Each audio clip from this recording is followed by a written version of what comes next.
5 seconds to go. Madam Chairman, I am glad that we are having a debate on the European Common Market. I wish that it had taken place earlier. Had Parliament been in session when the Minister of Aviation of the UK visited Delhi, it would have had an opportunity for arming government with its views, thus helping it in formulating the statement, but at any rate indicating to the world at large that Parliament is fully behind the Finance Minister in the statement that he has made. The statement that has been made by the Finance Minister is admirable both in content and in tone. The problems that face us as a result of the emergence of the common market of Europe cannot be bypassed. Whether we like it or not, the future is with continental economies, and emergence of the European Common Market of Europe is one of the steps in this direction. No one can deny the stakes that we have in the matter of entry of the United Kingdom into the common market of Europe. I have done some such work into the actual position of our trade, and I think it would perhaps help the House to estimate the magnitude of the problem that is facing us. We are importing 35% of our imports from Western Europe, including UK. We are exporting about 40% of our goods to this area.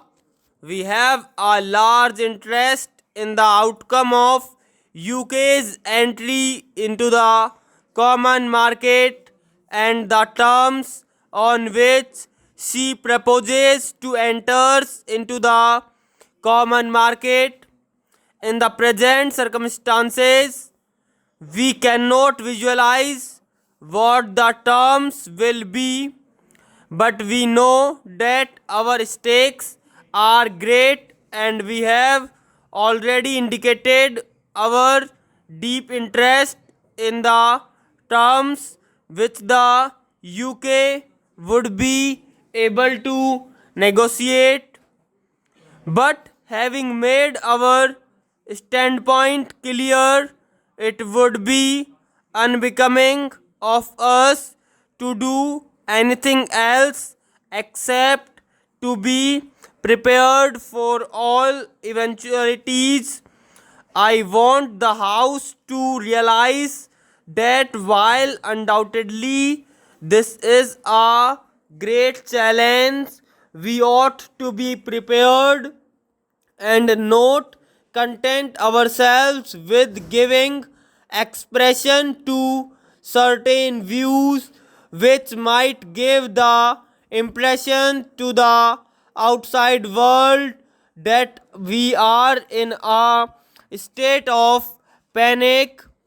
To suggest, for instance, that the pattern of our trade should be changed overnight is not realistic. A changeover in trade is no solution. My honorable friend Sri Krishna Reddy pointed out that our balance of payments was most unfavorable with Germany. I know that it has been unfavorable, and while partly this is due to Germany imposing very high tariffs, let us realize that we have had to depend for aid and capital from the developed countries, notably Germany, and as such, our balance of payments is bound to be unfavorable. It has been recommended by my friend that we ought to think of the pattern of trade being changed so that the Eastern European countries might be our main customers. Before us, the advantages of rupee credit and rupee payments are dangled. I only want to sound a note of caution. While it is true that, from the point of view of our immediate difficulties, rupee payments offer a solution in the sense of import is not being a current draft on our foreign exchange resources. We ought not to suffer from the delusion that we are getting something for nothing. Nor can we think that these rupee payments which are made may not work to our disadvantage. I do not propose to go into this question today since the issues that merit the consideration are different. I hope that Parliament will have an opportunity of discussing the whole scheme of rupee payments on some other occasion so that we might have an opportunity of weighing the advantages and disadvantages of such rupee payments.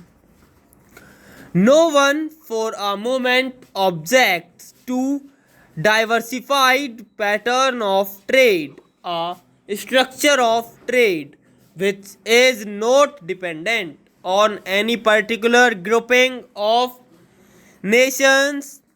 We have emphasized to a certain extent this diversified structure of trade. Probably in the future, we have to emphasize it even more. But what is the position today? As it is, the terms which can be arranged for UK's entry into the common market are not dependent on that country alone. They are dependent on others as well. This is the position which we face. We should now find out how best we can line with this situation. There is one thing which has to be affirmed on this occasion. I hope Parliament will affirm it because there is a danger of our overlooking it to the extent that we suffer by the new groupings in Europe. The moral responsibility of those countries to compensate us is all the greater. This would be in conformity with the trend of modern things.